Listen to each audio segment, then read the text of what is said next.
Welcome to Belgium, where we're honored to be received by General Bonnet. Good morning, General Bonnet. Good morning to you, thank you. For welcoming us. You are the Chief of Staff of the Belgian Army. My first question is, what size force and what operational experience are we discussing?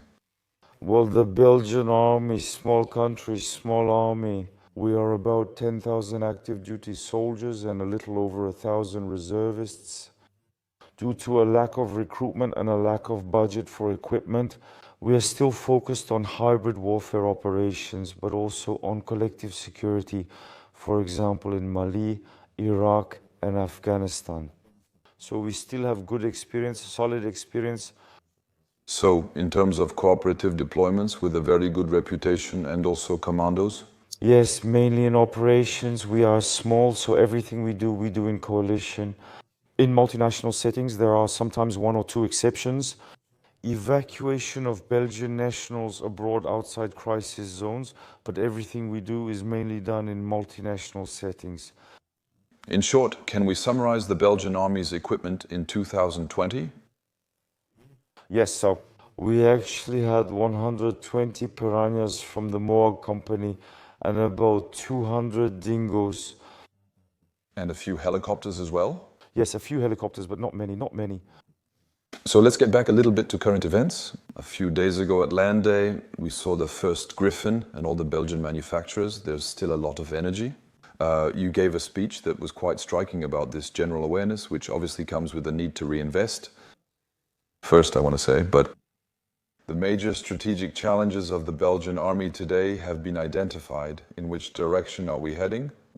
For example, the Camo contract, the first Griffons and Jaguars that will arrive soon. It's a contract we signed in 2018 with the Direction Générale de l'Armement. Even back then, there was this return to high-intensity warfare. You could feel it coming, I would say. So after the fall of the Berlin Wall and the disappearance of the Soviet Union, it's true that we were focused on other missions, expeditionary missions, collective security, as I mentioned earlier. But now we are certainly returning in terms of training for high-intensity conflicts. So we want to regain a combined arms combat capability, combined arms infantry working together with cavalry, but also all the support in terms of artillery, engineering, logistics, and so on. I have completely redirected the training of my units toward high-intensity combat. The problem is we're small. So we had to acquire equipment that we could deploy in all types of scenarios, not just within the framework of NATO Article 5. That's why we chose a motorized capability, which also remains very relevant and even decisive in operations we might conduct in the Sahel, for example. I think we have a real issue in the Sahel and North Africa. For now, of course, we're focused on Ukraine and not enough on Africa. We're no longer very present in Africa, but I'm convinced that sooner or later we'll have to go back there. Unfortunately, Africa directly impacts Europe's security situation. You mentioned improved performance, which includes both equipment and personnel.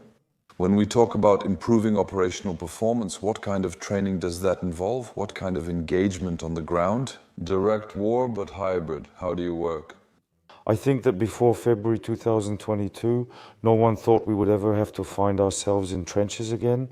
So for me, resilience is important. The fact of going through being out in the field without necessarily returning to your United Nations type barracks is very, very important.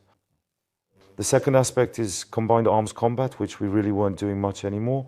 So especially the integration of engineers and artillery, of firepower in combat, of infantry and cavalry. So I really put the emphasis on that. I believe that if we are ready for high-intensity combat, we are also ready for collective security missions that we could carry out in the Sahel, in the Middle East, or even further away.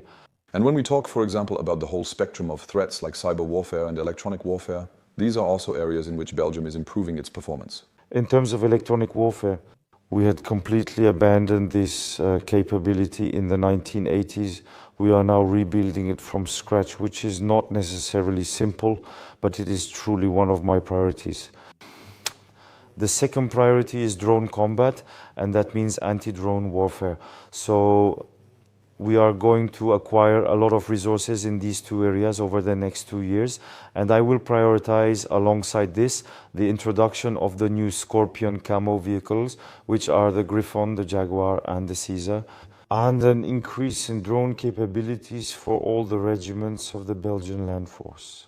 Debate has persisted over arming Belgian drones, including large or heavy models. Basically, on a global level, it's true that this was something that was already established. Is it settled today, this ability to have drones, both large and small, that are armed themselves? Yes, it's clearly settled. So we had an ethical debate, and then we took it to the political level. The government made decisions. So we can arm our drones, all types of drones, from the largest, the MQ-9B, to the smallest, that is the first-person view. Very well, they will all be able to be armed from that moment on. A man is in the decision-making loop. There is no problem under Belgian law to arm our drones, whatever they may be. And with drones, observation is also key, especially at the intelligence, surveillance, and reconnaissance level. Do you already have an idea of the type of drone you will use for each level of command? Yes, sir, at the brigade level. We have already acquired the integrator type drone, which is manufactured in the United States and which we share with our Dutch and Luxembourgish colleagues. So it's actually a Benelux acquisition and operationalization. Then at the regiment, company and platoon levels, we have also acquired equipment. Some have arrived, some have not yet arrived. And here we are prioritizing European industry, if not Belgian actually. And in the fight for defense, for protection against drones, there is also a market underway, right? A huge market is underway, I would say. What we have for now are actually detection devices that are connected to rifles, which allow us to jam drones that could harm us. But that's really just the tip of the iceberg. A big contract is underway. We believe that fighting against drones relies on a system of systems. These jamming rifles are really just one piece of the entire system. And so it's going to be fine from kinetic to non-kinetic factors, from optical, electro-optical, infrared sensors, but also electromagnetic detection. And we will go as far as and including the serval for anti-drone warfare, which is also scheduled to arrive in the French forces in the very, very near future. There will be 25 mm cannons, there will be smaller caliber cannons, there will be other types of rifles, there will be drones. We have the ambition to acquire the full range because... You're mentioning the serval. There is no official order for the serval. There are really advanced discussions in this area because we are working on the Griffon, we are working on the Jaguar serval. There are discussions here. It's becoming a new focus for you. Yes, so we're moving towards 2 contracts for the serval, 1 contract that should be signed later this year or at the latest early 2026. Some serval versions have Direction Générale de l'Armement approval, but this excludes the anti-drone serval and the serval Mistral, which still need approval. And then in a second phase, I think, at the beginning of 2027, a second contract where we'll acquire what we're still missing. To fully equip this motorized brigade organically, that is the serval NCT, the anti-drone serval, and the serval Mistral, and maybe even other new versions that are currently being developed at Krauss-Maffei-Wegmann, plus Nexter Defense Systems. These pieces of equipment include integrated Belgian gear. We know John Cochrane and FN Herstal. Good manufacturers. Are you also seeking cooperation at that level? It's in terms of armament, so the self-defense turret could come from the Belgian industry, but otherwise.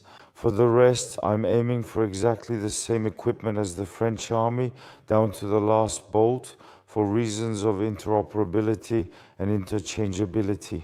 We could imagine, for example, in the field, a Belgian mechanic working on a French Serval or Griffon and a French armorer working on a Belgian Jaguar. If we start to diverge in terms of equipment and armament, I think we lose one of the great added values of the capability and armament, modernization and optimization partnership. Of course, and the coordination and external operations, which are often carried out in partnership between Belgium and France, obviously. So if we stay on this question of coordination and international cooperation, as you said, Belgium generally integrates into larger multinational forces. Are we moving towards a desire for deeper integration? A European army? What is your long-term strategic vision? I don't believe in a European army. I don't believe in it because I don't think the political level is ready to give up part of its sovereignty, to give up part of its security to a supranational entity. I am reinforced, in my opinion, by two fairly recent events. The first is Brexit. Everyone knows that the United Kingdom was quite reluctant about a European army. I thought that following the United Kingdom's exit from the European Union, we would have seen major progress in the development of this European army. I haven't seen anything. The second event is the beginning of the war in Ukraine. I thought maybe it would be a wake-up call for Europeans to really move forward with this European army. That wasn't the case either. I just noticed that it's very difficult on a political level, and I don't believe in it. In the end, it's not serious. What is needed? And here the air forces and naval forces are much more advanced than the ground forces within NATO or within the European Union. What we need is to be able to talk to each other. At the moment, it is very difficult for an Italian brigade to exchange data on the classified battlefield with a British brigade. A French brigade doesn't communicate with a German brigade, much less with an Estonian one. Despite STANAGs and NATO agreements, etc. Exactly. Despite the STANAGs, we still can't communicate smoothly with each other. And that's exactly what we're doing as part of the Camo Scorpion partnership between the French army and the Belgian land forces and also the Luxembourg forces. We will be able to exchange data securely in an encrypted way very, very quickly. Let's imagine a Belgian company coming under the command of a French regiment. 15 minutes later, everyone is talking to everyone, and classified, confidential, secret data can be exchanged between Belgians and French. That's the future. More than a European army, that's really what European forces need. And for the first time, there are 3 countries that have decided to do it. It's good to talk about it, but it needs to be done concretely on the ground. It's France, it's Belgium, it's Luxembourg, and that's the future of European land forces. So that we don't just have to place brigades side by side on the battlefield, on the line of contact, but who don't communicate with each other. We have real synergy and real added value with the Cameroon partnership. So, Finally, maybe it's a core, I wouldn't say a European NATO, but finally, a force that is interoperable and follows the same standards, able to act jointly without relying on a non-European force. exactly, that's how I see it. And so the sum of the Belgian brigades and the French brigades is something, but this Cameroon partnership will allow us to multiply that sum considerably. In general, one last question. The forces, how many men will Belgium have in 2035? What is your objective? My objective in 2035 is 18,500 men. 2 brigades according to NATO standards, so 2 large brigades with 12 to 16 combat squadron companies, fully equipped with equipment, fully staffed and fully supported. I would say in terms of ammunition stocks, those spare parts and so on. Alongside that, I would also like to have 3 special forces units, which we call SOLTG. In NATO terms then, these are units of about 150 soldiers, special forces. 3 units of this type, ground units, one maritime unit, and finally a multinational combat reconnaissance battalion, which we will do with the Luxembourgers, and that we would actually assign to a division level unit. Excellent. That's a high ambition, almost more than 80% in terms of operational capability, but The challenge is there? here you go, we're helping you get there. So, something is still being asserted despite all this equipment. The increase in power is also a feedback from what we observe in Ukraine. There is also a reacquisition of certain capabilities that the Belgian army had lost with the end of the Union of Soviet Socialist Republics. Yes, absolutely. So, alongside drones, anti-drone measures, and electronic warfare, what we have identified for the Belgian army in the future is also long-range artillery. So we're talking about 300 kilo, which are indeed capabilities that are more often used at the divisional level. That's a level we no longer have within the Belgian army, but I want to be able to make it available alongside the 2 brigades, which I want to make available to the echelon visionaries, on which we will depend most likely France. So long-range artillery capability, which can be compared to the current French Army's unitary rocket launcher, but maybe with an extended range. It's absolutely essential. We see it every day in Ukraine. At the divisional troop level, what we could also have, I would say by 2035 at the Belgian level, these are crossing and bridging capabilities. Capabilities that we also abandoned at a certain time, and finally, medium-range anti-aircraft capabilities. So something that would come in a layer above the Mistral. Above the Charade up to the Aster 30, something between them, right? That's it, something between the two. So an asset purely at the new division level. This would allow Belgium and its army to have added value.